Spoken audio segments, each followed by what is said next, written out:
Bottom left-hand side of the map, playing for Mouse Esports. It is HeRoMaRinE.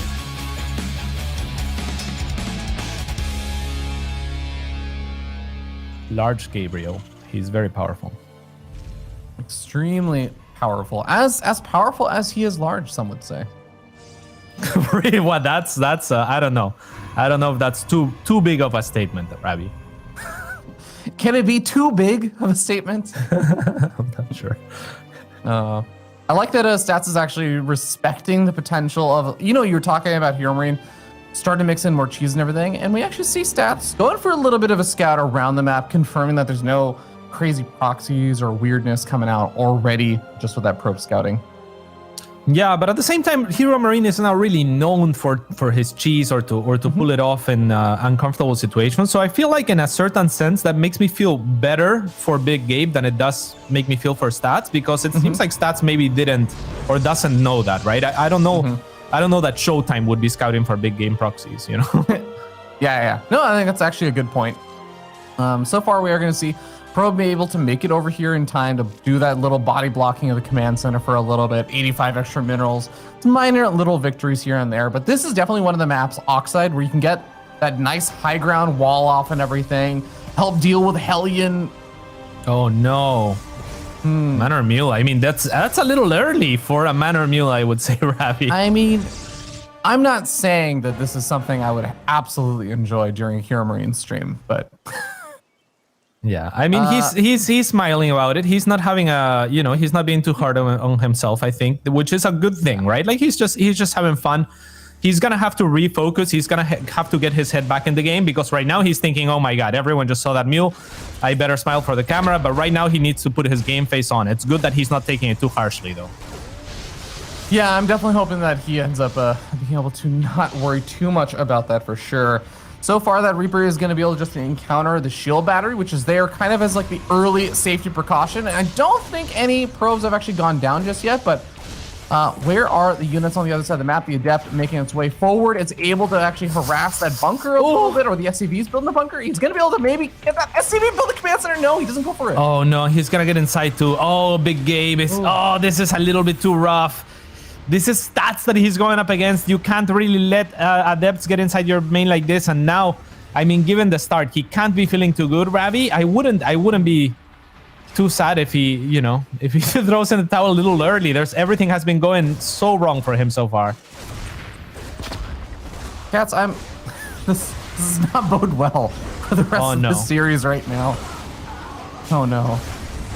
Oh no. Yeah, okay. I mean, the good thing is there's an easy reset spot. You don't have to think much about this game, right? If you're Big Gabe, if you're able to keep calm and have a good mindset.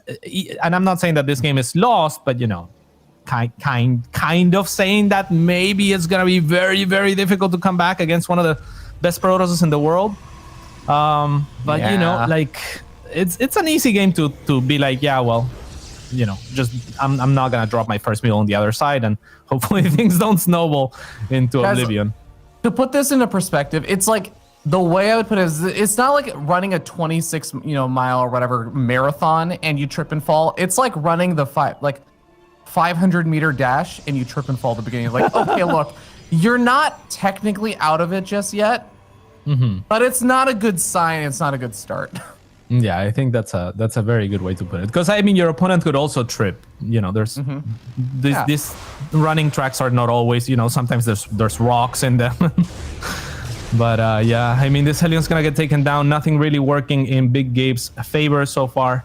He does have a Cyclone. That's the kind of unit that, if your opponent throws in an Oracle and it picks it off right away, then maybe you're kind of back in the game. But it hasn't happened. Stats is not giving that option to equalize, and it's I don't know what to say. It's rough. Okay, well, Robotics Bay, we'll see where that ends up leading off to, as a lot of Protoss players have really enjoyed going into the Phoenix opening and straight into, say, like the Colossus and everything. Complements each other very well. And that is one thing that maybe Big Gabe can try and take advantage of, is that this is one of the more predictable styles. If he has a really solid way to just jump in on these kind of openings, find a way to punish them by playing a little bit greedier and saying, I know what you're doing, I can exploit the fact that I know what you're doing, like cut corners. That might be one way to pull himself back in. Definitely. Another good way would be to take minimal or no damage from these Phoenixes. They're just kind of, if they are just made to be defensive units and they can't use their energy aggressively, then that'll be something to work with for Big Gabe. He is one of the best macro Terrans in the world. There's no doubt in my mind about that. So, you know, he's going to be producing things as well as anyone can. And if Stats messes up, if Stats gets a supply block here and there, maybe, you know, maybe that's an opening too. Yeah, absolutely. A couple of Marines are being found by these Phoenix, and they are going to eventually get chased off by the double Vikings. That will be nice, but losing just a small bit of the army over there is going to make it more annoying even later on to help deal with the Phoenix, because like you were saying, ensuring that you don't take damage also means that you have to spread out your army very well between your bases, especially with the 3rd CC now finishing up into the orbital command. So you do need to make sure you have enough units to actually position at all your bases to push them back. Yeah, beautiful observer positioning from the side of Stats as well. So he's able to move with the Phoenixes. Good spotter from HeRoMaRinE is going to see the Phoenix movement and now can react accordingly. It looks like HeRoMaRinE is this just securing his 3rd, or is he looking to move out? Okay. Okay, yeah, he is going to pull back. I was worried because he moved all of his Marines forward, but he is going to leave a handful of them still in his main base because the missile turret alone is not enough to push back the Phoenix. Yeah, that observer in the middle, in between his 3 bases as well. I don't think he spotted it. I'm not sure that he will ever spot it. It's very well positioned in where, you know, where there's the doodads and the grass, so it kind of blends in easily. And yeah, that's kind of annoying, right? That's great for Stats because it allows him to move accordingly with the Phoenix. Saw it. Yeah, you just actually got the pick off there. Nice. So that's talented. Important. Very talented. Yeah, like you were saying, that it was going to provide a lot of vision for the Phoenix to know what were the potentially safer areas to dive into based on how many Marines there were moving around between the 3rd and the natural and stuff. But he's going to continue to just dive around, trying to find some damage. Behind all of this, though, we do have Stats able to get up a couple of these Colossus already, adding on High Templars, and he doesn't have Storm or anything. Those High Templars are purely just for the Archons right now, but with a handful more gateways finishing up, he's going to 10 gateways. This is Stats in super duper power mode. A 4th base is already on the way. Yeah, he is indeed in super power mode, and it's difficult. So I'm not sure what Big Gabe is going to have to do. It looks like he's just going to gear up for a later game. I mean, he's keeping up in supply, Ravi, right? Like he's even ahead in supply. So I'm not sure I fully grasp what's going on. I feel like Stats has taken every favorable trade so far. Like he's lost much less resources. The mule happened, but Big Gabe is keeping up somehow.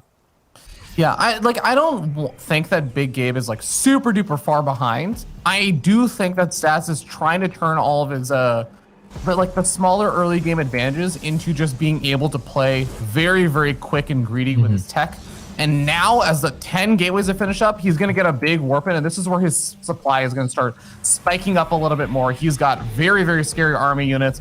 You look at the upgrades, and +1 armor is actually not quite. I guess it's not really there for either one of these players, so maybe it's actually not going to be too big of an impactful thing. HeRoMaRinE, you really need to know that this push is coming over here. He really needs to recognize this. He sees a couple of Zealots. He's going to maybe be able to reposition a few army units over toward the left-hand side. Yeah, I mean, his tank line is wonderful, though. It's beautiful, and it's very well tucked back. It's going to be not so easy for Stats to go through any of these chokes, really. And look at HeRoMaRinE making additional chokes for those Zealots so that they don't easily engage onto those Marines. So I don't know that I hate this position for Big Gabe. I would love a bunker or two, and I think that he can maybe hold. This tank line is very powerful. I like the angling from Stats here potentially, too. All right, there's +1 armor finishing up over there for Stats, and +2 weapons is not too far behind. He may end up waiting for that before ever actually deciding to commit too heavily to anything over here. He's going to start poaching around on the right-hand side. Big Gabe already recognized it. Like you said, all those spotter Marines doing a great job of seeing that this army is going to be moving around. Vikings also being able to find a little bit of chip damage on some of those Phoenix, which maybe make opportunity over here. The Warp Prism is actually going to be really important. It takes a lot of damage, and it is going to go down. Yeah, I mean that it is true also that Stats is maxed out, so it's not the worst loss in the world, and he's not really looking to attack, it looks like, or reinforce this attack. But important to say is that Big Gabe has gotten to 200 supply, that he has a strong competent. And actually, what? I did not expect this. Stats is going for it. I'm not sure if I like this from him. He's gonna lose a few units onto those chokes that Big Gabe artificially created. And to be honest, that was a great hold from Gabriel, in spite of being kind of out of position for the start. I'm 100% with you, Paulo. That attack caught me a bit off guard as well. You know, he's attacking into the wall in of the supply depots. The Zealots get very far ahead of themselves with charge and go straight into the mineral line and are kind of separated off from all the Archons and the Colossus for a bit. Stats definitely dropped a lot in supply right there. He's going to try and poach forward for another angle. With a lot of ghosts in the mix now, though, the EMPs can really do a lot over here. And Warp Prism going to get sniped off again. Yes, indeed. And I mean, this army from Stats is not particularly technical anymore. He hasn't really been taking up in a way that I feel too happy for him. I mean, there's not really any Templars to speak of, for example. Great numbers of Zealots and Stalkers are not usually good, whereas, you know, for HeRoMaRinE, he has great army complexity, a bunch of tanks, very many ghosts, some Vikings in there, Marauders. You know, it's not a crappy Marine-only army or something like that that's going to melt against this sort of AoE. He has to be in position to defend, though. Yeah, Stalker's going to be pushed forward very quickly to try and snipe off a couple of these Vikings. Charge lots, mostly using their charge very early on, and they're on the left-hand side of this fight. So now if they want to try and charge forward, absorb some of the EMPs. Those EMPs just annihilating the health of those Archons. Yeah, they're going to have to run back, but survive ultimately, which is good for Stats. If he can go get back to shield batteries or something and replenish those Archons, that'll be good for him. Yet still, Aftermath, Ravi, it's Stats that is falling behind in the resources lost tab. Yeah, I think what you said earlier is like really hitting the point home, is that there wasn't really feeling like a big transition point for any of his army tech to handle, say, a lot of ghosts being added in, because he had such an Archon heavy army, a lot of charge lots. He is starting to mix in a lot more Stalkers now, and he is starting to get up a couple of Disruptors, but I guess I wouldn't mind if there was like a second Robo. Okay, there's a second Robo. Yeah, now he starts a double Disruptor production. But I was going to say, this is where it does get a little bit dicey in the later stage of the game, especially if Big Gabe is able to really build up a big size army in like a nice defensive position. Yes, indeed. And I mean, it's what you were talking about, Ravi. He was going for an attack. That was his original plan. Now it's him with a huge concave stats, that is. So Big Gabe's going to have to be careful. But hey, again, attacking onto a choke, and so many tanks in the back there are gonna dish out a lot of good damage for Big Gabe. A little bit better of a trade from Stats to start things off. But yeah, like I was saying, Ravi, I think you were perfectly right earlier to point out that Stats was preparing and gearing up for an attack. But Big Gabe realized it as well as you did, and he had a brilliant response, and that's how he catches back up, right? Like, he just says, I have to defend right now. It's such a difficult thing to identify. Hey, just sit back, you know, in your 3 bases, make units, and that'll be what you need to do instead of, like, say, harassing or something like that. But hey, Stats is gonna find an opening, Ravi. Yeah, he's going to be able to zone out this army for a little bit with the Disruptors. None of the Disruptors making massive connections just yet, and actually a lot of them going off into nothing. But during all this, 22 workers killed off because HeRoMaRinE can't get his army in position while dodging those shots. Yeah, and that's all this Observer, right? The entire time. Every time that HeRoMaRinE moves out, this Observer gives information to Stats to move in, and it really needs to get dealt with. I mean, there's something giving him the information, so you can't be falling for this move over and over again. And this DT's wonderful snipe from Stats. What's your initial thoughts here? For Submarine? Hell, sorry, it took me a moment to parse that accent, and I'm like, a fast marine? What? Like, Submarine. Okay, this is definitely a map that usually Terran players say they'll feel more comfortable on. So I have to imagine that HeRoMaRinE really likes this. But that being said, there was one weird thing that actually happened in the War Chest Team League when I had Trap on my team. Trap would occasionally, versus some players, really actually like Submarine. It didn't seem like against all Terran players, but occasionally he would be like, against, you know, everyone was predicting like, okay, you're probably gonna face a Terran player on Submarine, and Trap was like, give me Submarine. I don't know if it's like a Korean Protoss thing, if they sometimes do like this map. I do wonder, like, it's a bit odd to let this map through the vetoes, so maybe Stats does have some special plans for it. Yeah, I think it's good for players to kind of like have a mindset of not this is a Terran map or a Zerg map or a Protoss map, but how do I use the map the best that I can as. And I think Korean players have that sort of mindset more etched into the way that they play, because in Korea there's such a long tradition of StarCraft and professional gaming. So I think that they're more willing to play any map, because on my team also Stats and Sue were like, put me on any map. you know. And it's not that they're underestimating things. It's just that they want to feel comfortable on any map because the situation might arise where they want to play it or have to.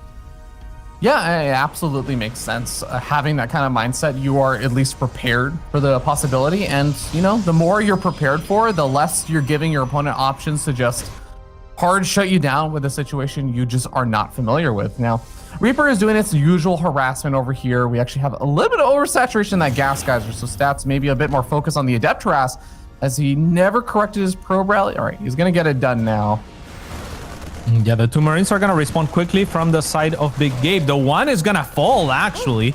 So very well done by the Adept of Stats, who is going to be able to escape with a little HP here to spare.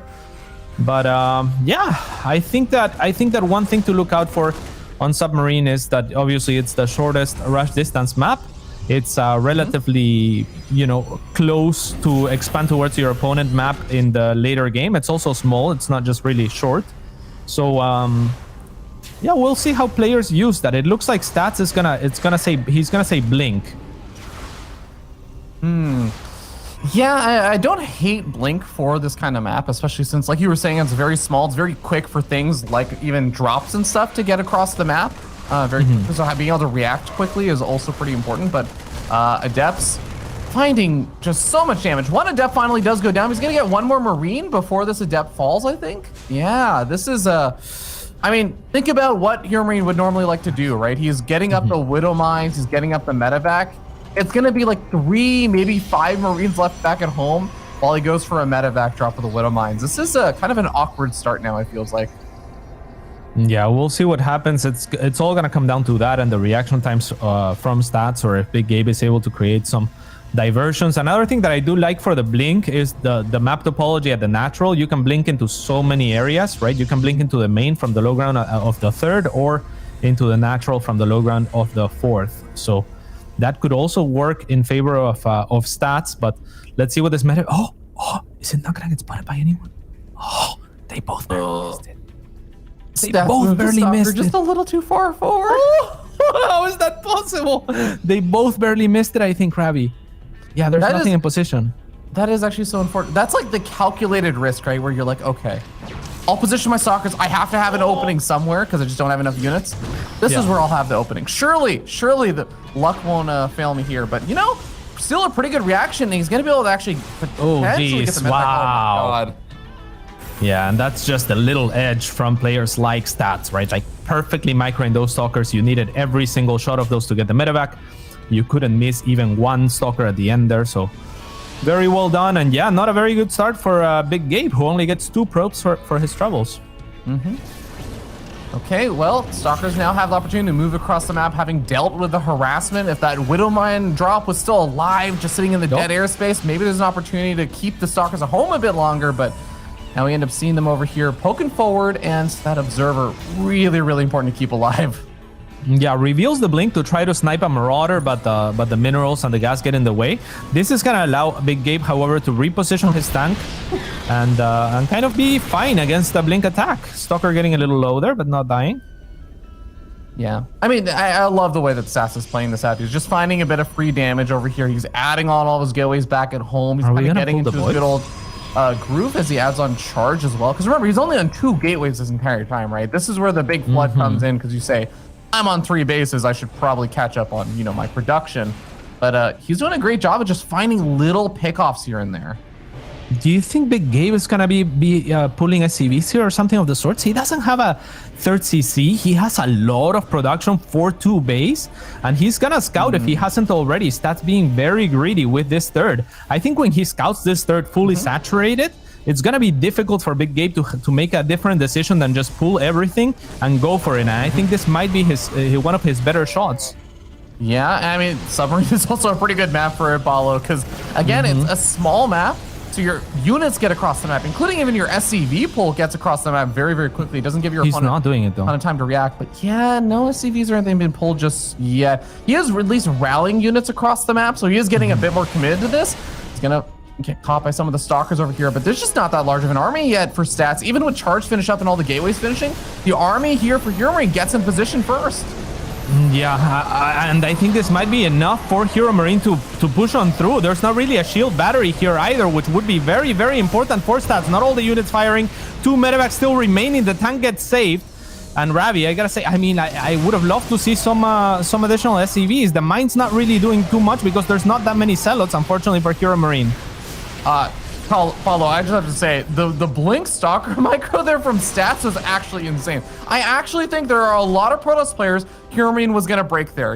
I feel like I was actually agreeing with what you were calling. I was like, this is a really, really scary push in over here. HeRoMaRinE had a lot of units, but that Blink Stalker micro, even after all the charge lots were dead and the Stalkers are supposed to be these super duper fragile units against Stim, Marauders, and Marines, Stats just kept them all alive for just long enough that he was able to buy time for another warp in, snipe off the siege tank, and actually make a defense happen over there.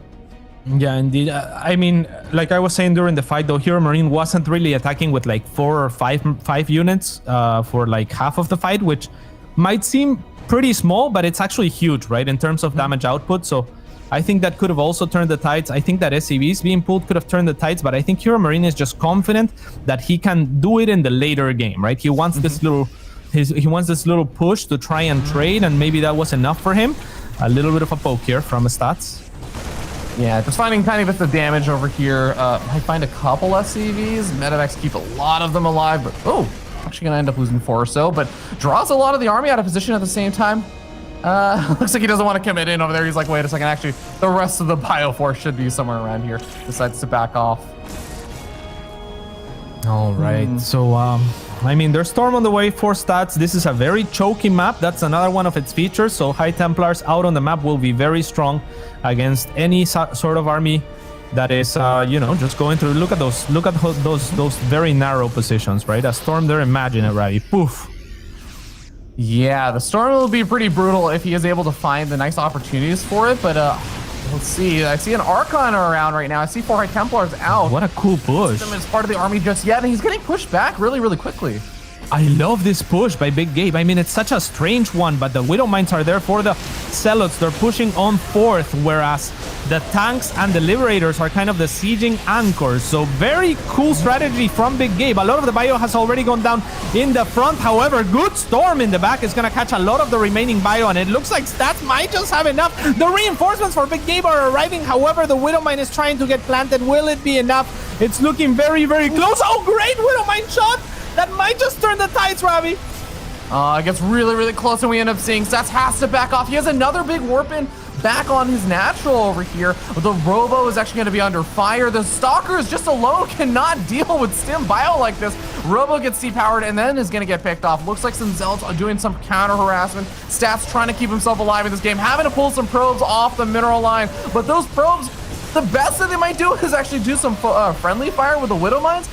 Can Stats actually hold on just a little bit longer over here? Even if he does, he's lost a lot of workers. But what is this? What are the SCVs doing over here? I'm not sure. They're not what they're supposed to be doing. I mean, I thought he was pulling them, and I think fighting they could be all right, but definitely not mining. I think he just drilled and forgot about him a little bit. And yeah, Ravi, that was looking good for Big Gabe, but he was depleted out of energy. He still is depleted out of energy on his medevacs, and that's the biggest issue here.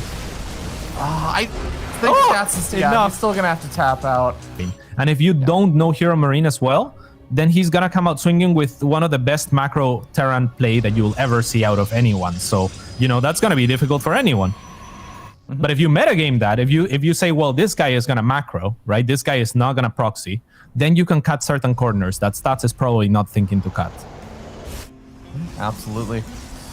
All right, well, so we got the SCV making its way for that nice early scout, just confirming, all right, you got a usual wall off over here to help deal with Hellion harass. You got the usual Nexus and everything. I don't have to worry quite as much of this. Reaper is saying, okay, where's the probe? I know that probe tried to come back in last time, was able to get some good damage done, so he's gonna have that Reaper left back at home, gets the kill, and says, all right, my command center and my bunker get up unimpeded today. Yeah, that's going to be a good thing for him to start.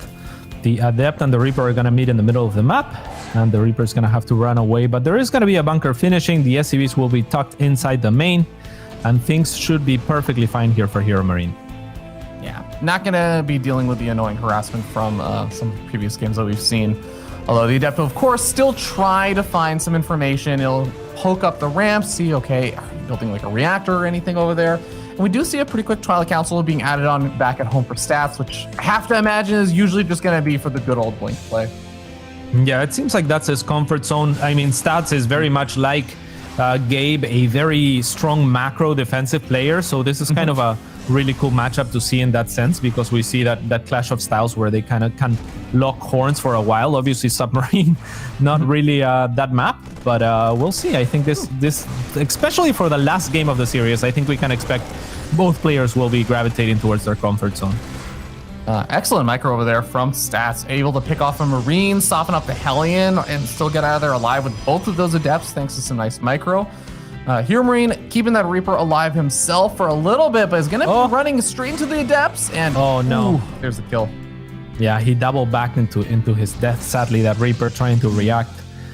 So yeah, if he didn't react, he would have been fine. I think there's now the Swapperoo, and there's going to be a Raven coming out. I'm not sure if this is necessarily for a push. I guess it could also be, you know, for any sort of defense against the likes of Colossi from the side of Stats. But once again, we know that it's going to be Blink. Yeah. Blink is, I mean, it's kind of the typical go-to opener for a lot of Protoss versus Terran. Even if we've seen some Protoss players start to mix things up a little bit again more recently, this is just, it's such a solid standard way to kind of open up. So kind of makes sense. Like you said, it plays to Stats' persona and his personality for it, but adds on that fast Robo Bay, and we'll see if he's going to be moving into those quick Colossus again.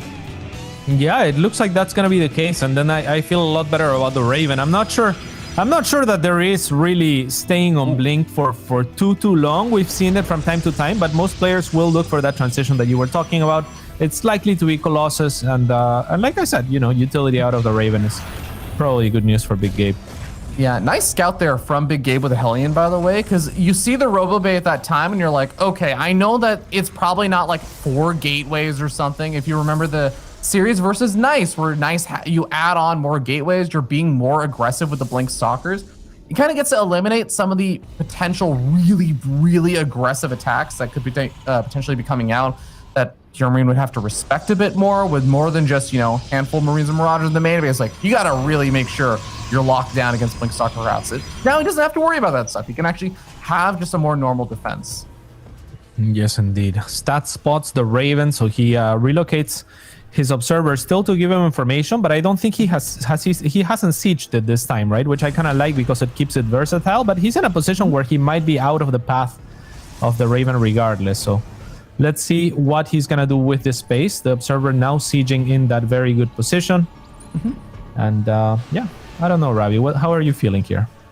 Yeah, I mean, I feel fine. I think that Stam is getting very close to finishing, so Stats has to be very careful with these blinks, because yes, he has Blink. Yes, he can escape out of here, but it's literally a few seconds away from finishing. So yeah, okay, Stats super duper on point with that. He is going to back off at the right time. He's looking to re-engage. Okay, this is where I get a little scared now, Cats, because if you re-engage, you can blink out, but if your stalkers are already low on hit points and there's a stim forward, they can actually start to catch up with you.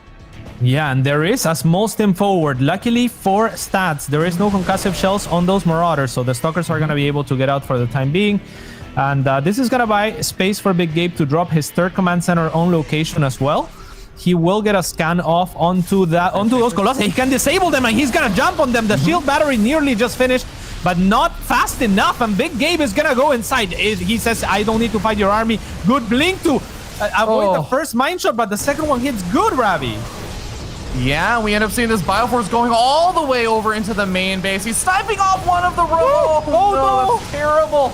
Robo gets immediately restarted over here, but this Bioforce, even if it all ends up getting picked off, the Raven looks like it's actually going to be able to escape out of there alive as well. And there's a Force at the third base doing more damage. Yeah, this is really nice. I love that we all node at the same time, but for different players, because they both had terrible losses. One lost his Robo, and then Big Gabe loaded his entire medevac, and it lost it with 4 units, or I think it was 2 Marines and 3 Marauders or something full. So, you know, that could have gone better for him as well. It's a very exciting game so far. Yeah.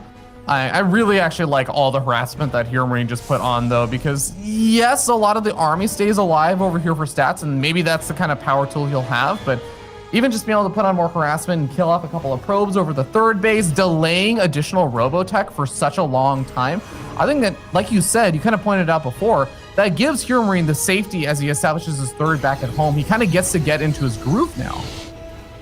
Yeah, it's really good. And look at that mind spacing. It's beautiful. Those stats has been so very good throughout this entire series with the observers. That is so very crucial for him to keep up. If he's going to be going up against these mines, the Stalkers blink on forward. He wants to give Big Game no time to react, and one mine will go down for free. The observer might get spotted as a result, though. I'm surprised there's no scan. Perhaps just no energy at the moment. Yeah. That's the very, very bold observer. Yeah. I guess I'll get vision of all the Widow Mines now, and forces a full liftoff over here. HeRoMaRinE is ultra respecting this army, and it is a scary looking army over here. He doesn't have any siege tanks in position. He's getting one sieged up now. That might be what he needs to feel a little bit safer, at least in the natural, even with some Liberators being added on over here. That is so many charge lots right now, Cats. I really do think Stats is trying to commit to something over here. He's going to be able to find it. Yeah, we'll see about that. He's going into a choke. The Marines and Marauders are going to get good surface area, but it's those Colossi that need to get to them. Big Game is going to have to pull his SCVs defensively here. Will it be enough? The Colossi still both alive. There's really nothing to take care of them, and they are standing strong on the back. Oh no, Rabi. I think, is this enough though? All right, he is able to get onto the Colossus. They are fragile now.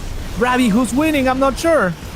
Well, I mean, HeRoMaRinE has lost a lot of his workers. He's in all-in position right now. He's going to actually chase after the Warp Prism that has one of the Colossus inside.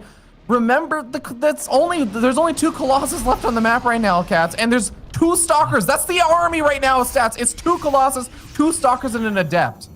Yeah, but energy on the medevacs is nearly non-existent. You might as well remove them from the equation here. I'm not sure that this is the way for Big Gabe. I think maybe at least pull the SCVs or something. It's going to be so difficult. Now he stims. He's going to have to commit on forward with that stim. We'll get rid of the battery, I assumed, but no, actually. Okay, he will target it because that battery is very essential for Stats defense. And with this, Big Gabe might have enough here. The medevacs continue to be a problem, Rabi.